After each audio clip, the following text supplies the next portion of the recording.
The word hallucination is defined as an apparent perception as by sight or hearing for which there is no real or external cause. From this word is derived the name given to a special group of drugs, the hallucinogens. I don't usually see something that's an actual real thing that I could describe as, you know. Sometimes, one time I saw a lot of faces. Just all these faces appeared in front of me. And they were children's faces and oriental faces and old faces and just all kinds of different faces in front of me. And one time I looked in the mirror and I saw just my face just went through all these changes of different emotions and ages, and you know, I could feel all of the things that I saw. Among these drugs, the hallucinogens, are included mescaline, a chemical taken from the peyote cactus, psilocybin, extracted from a variety of Mexican mushroom, DMT, synthesized from the compound tryptamine, and of course, LSD-25, a derivative of lysergic acid and currently the best known of the hallucinogens. From the very beginnings of unrecorded time, men have reached for substances in the world around them that would alter, extend, and materially change their perception of reality.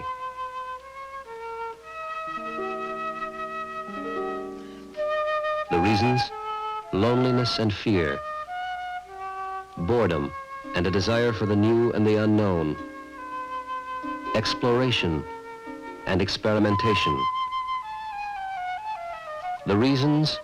As varied and as many as the grains of sand on a beach. I started taking it in 1965 because I was curious about it.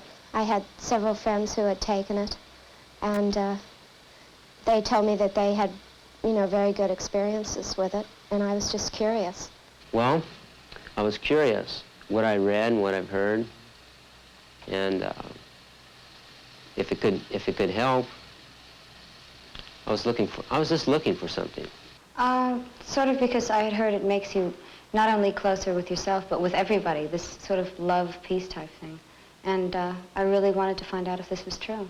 It was a kick, it was a thrill. You know, when I first started taking it, it was to explore myself.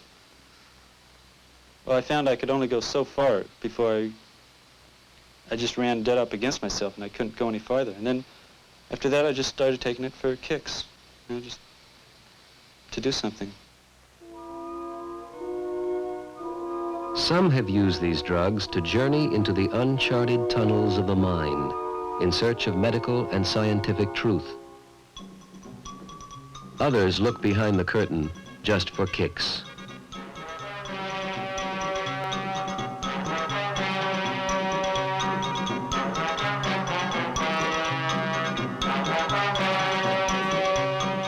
Whatever the reason, the fact of the matter is, the use of these drugs is on the rise, and it would seem valuable and interesting to inquire into cause and effect.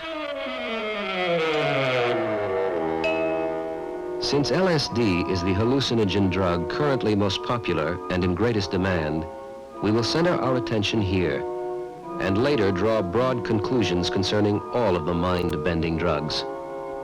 As a starter, here are some hard facts worth considering. LSD is incredibly powerful. Eating or injecting even as small a quantity of LSD as 1/280,000th of an ounce can cause such symptoms as hallucination, distortion, panic, impulses toward violence, suicidal acts, and psychosis. Today, we know quite a bit about what it does, but very little about how it does it. Scientific studies have shown that the physical effects of LSD include an increase in blood pressure, heart rate, and blood sugar. These physiological changes are often accompanied by nausea, chills, flushes, irregular breathing, trembling, and sweating. Recent research on animals has shown that LSD may cause cell damage and lead to serious abnormalities and malformations in the offspring. In one study, 4 or 5 pregnant animals were given a single injection of LSD. The results showed early abortion, stillborn, and underdeveloped offspring. In the culture of human blood cells, it was found that LSD damaged the chromosomes in the white cells. In addition to these physical symptoms, there is clear evidence of serious psychological and emotional disturbances resulting from even a single use of LSD.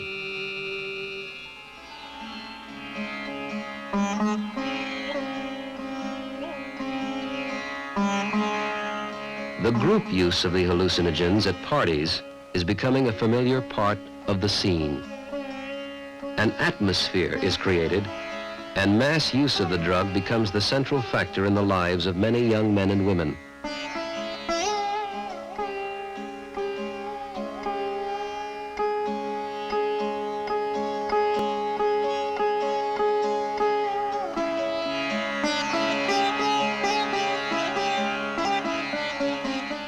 The problem is that while the drug is not physically addicting, there is considerable evidence that it can cause psychological dependence. So let's count the cost and take a good look at the results.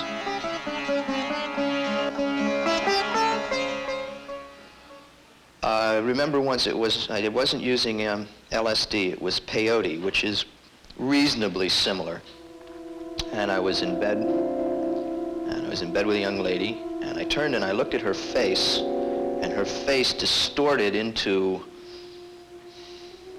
sort of a flesh-dripping monster face. You know, features became drawn and like jowls hung, and she grew fangs. And I quickly turned my head away, and I told myself this couldn't be so. And for about an hour, I wouldn't look at her face again. It was really frightening. I could see all around me, no matter which way I was facing. It was just real frightening. I went into this survival land, and I was afraid everyone was going to go there, and that things were never going to be the same, and that everyone was going to become real vicious and hateful, and just climb on top of each other to get what they wanted. And I never thought the world was going to be any different than that. A lot of times everything vibrates. I look at chairs, and I can see the waves in them, and it's pulsating, vibrating. And this, everything turns into vibrations. It's like everything is falling apart. My eyes are an electronic microscope, and I can see all the atoms in everything. Everything pulsates.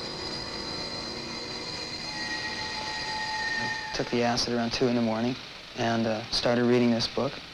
And there are sections in it that give instructions to a person who is dead. And they tell him to do certain things and hang on to certain things and let go of other certain things, allowing the experience to happen to you naturally. And in the course of that, I got very confused as to whether I was alive or whether I was dead. I mean, it was really very, very far out to just not know whether I was alive or dead. And so if I'm dead, what is happening? What's been happening with my life if I've been dead all this time? You know, what is the truth behind all of this? All the results are not yet in. The evidence is inconclusive. The only thing we know for sure is that we just don't know enough. In carefully controlled experiments, interesting results have been reported on the therapeutic use of LSD with the mentally ill, the drug addict, the terminal cancer patient. And in the VA hospital in Topeka, Kansas, a special research program for alcoholics.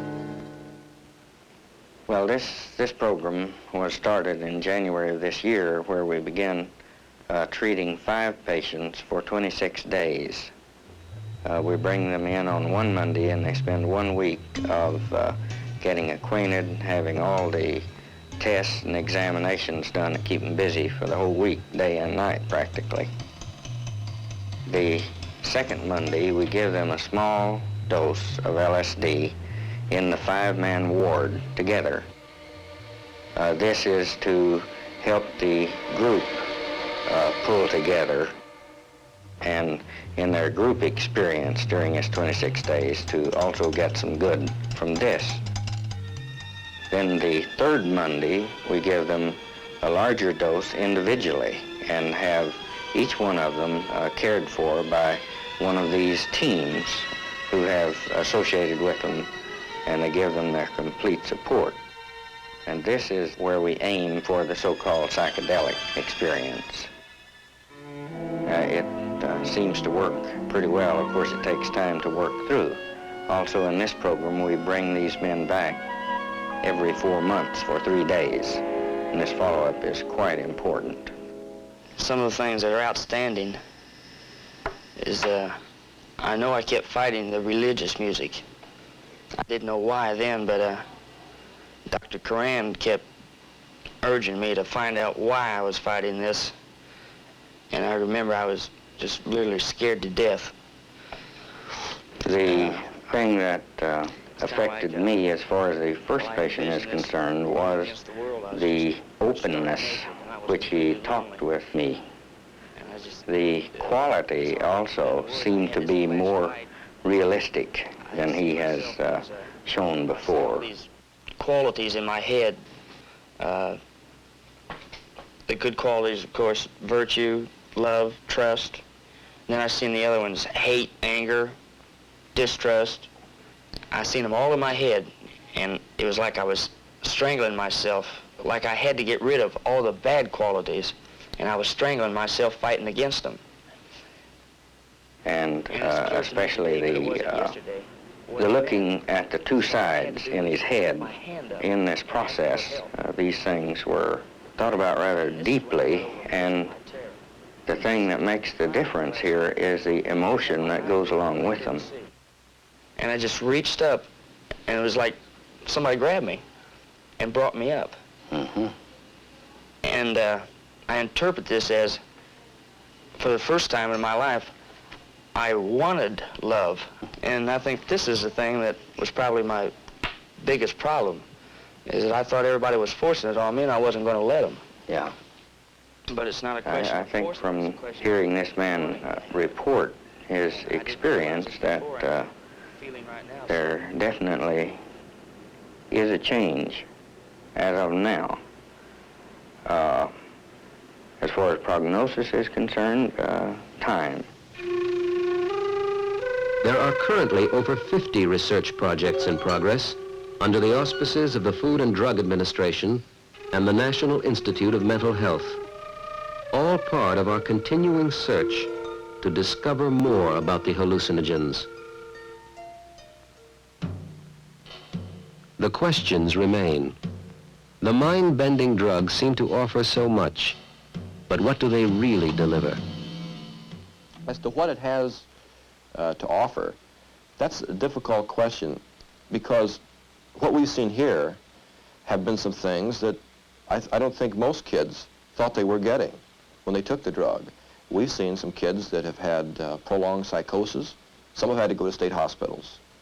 Some have been treated for 2 or 3 months and have been able to leave UCLA. Some of them have had severe depressions. Some have been very confused. And some of the groovy hallucinations and the colors that they wanted, they couldn't stop.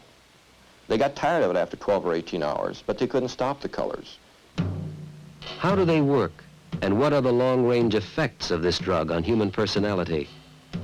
Well, we don't know a great deal about long-range effects. People always are asking about chronic brain damage. What we do know, first of all, is that the electroencephalogram, or brainwave test, on this we see in electrodes that are on the scalp and also depth electrodes planted inside the brain, we see changes from LSD in man and animals after a normal dose, and these changes last from 1 to 2 weeks after administration. In addition, we also see the reoccurrences. You take LSD once, the effect wears off in 12 to 16 hours, then up to a year later, either with stress or without stress, without ever taking the drug again, you have the same reoccurrences. The people call them flashes or flashbacks. Reoccurrences of all the LSD symptoms in their original intensity. certainly this implies that something chronic is going on in the brain. Do these drugs really make possible a richer, more productive, happier life? When we follow them along, what we're impressed with is their whole style of life may change. That instead of being involved in productive activity, they claim that they feel better, and yet this feeling better is alongside of a business where they've withdrawn from life, they're disregarding their personal appearance, they don't really care about how they function in the rest of the world, and they're involved in a kind of a pseudo-philosophic concern with life and themselves, with a real absence of contact with other human beings. So it's this interesting business of a kind of withdrawal and the statement that this kind of life makes them feel much better and more insightful. Should the federal government exercise any control over these drugs? And if so, why? It's a simple matter from our point of view that you can't let something get out into general distribution until it has shown some therapeutic potential. And it has shown it under certain conditions, and you can predict fairly well what's going to happen when you give this drug to a large number of people. This hasn't been shown yet, so we have to be very careful in trying to carry out the necessary research that's going to establish whether or not it has a significant therapeutic potential for people. If it does... Questions that must be answered. And because we do not know enough, the United States government controls the manufacture and use of this drug in the interest of all the people. Like all the new drugs, the government feels that a reasonable degree of controlled scientific investigation must provide the answers. LSD, mescaline, psilocybin, DMT, and the other hallucinogens, the mind-bending drugs.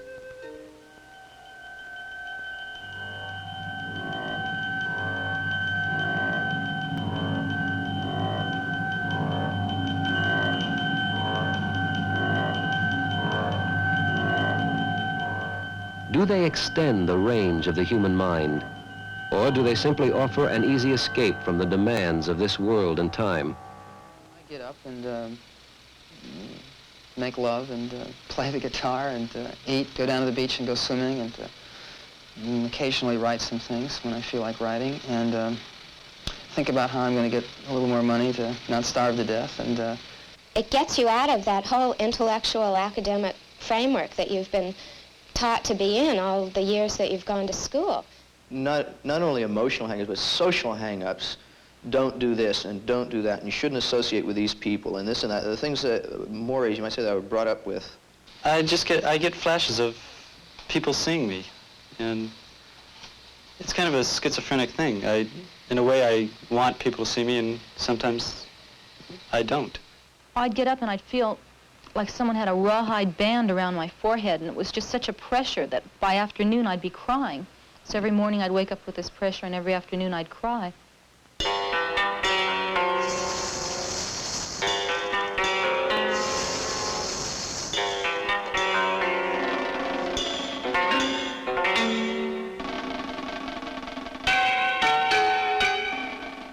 Do they make possible creative achievement and a more valid and intense perception? Or do they merely substitute an unreal fantasy world for the sometimes harsh facts of reality? Oh yes, I think that I experience things much more intensely now than, I mean, I've hallucinated without having any drugs since I've taken LSD. Had very vivid light experiences. Sometimes I went into lights that are brighter than the sun. And I see patterns in everything, in dirt, in trees.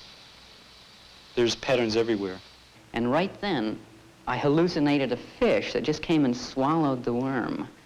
And I said to myself, oh boy, this is it. This stuff is really as good as they say it is. Drugs are going to flip a lot of people out and probably kill a lot of people. But if they haven't the sense to find out all there is that's been written about anything they're going to use, and if they haven't the discretion to decide whether or not in the final analysis they're capable of handling it, then that's their problem. They will flip out, and that's how it is.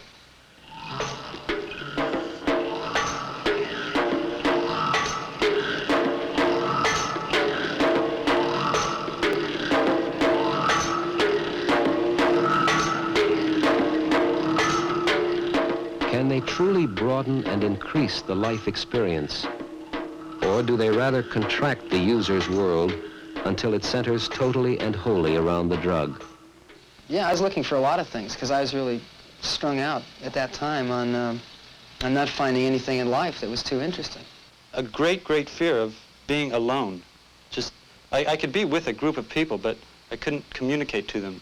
Well, what can scare you is that all structure can break down. Everything can become one.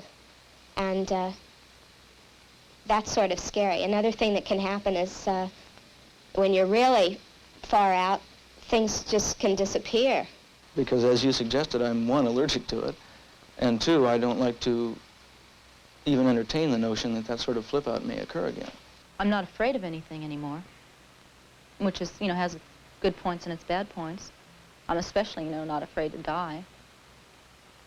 I became suicidal for a while, and every now and then go back to there.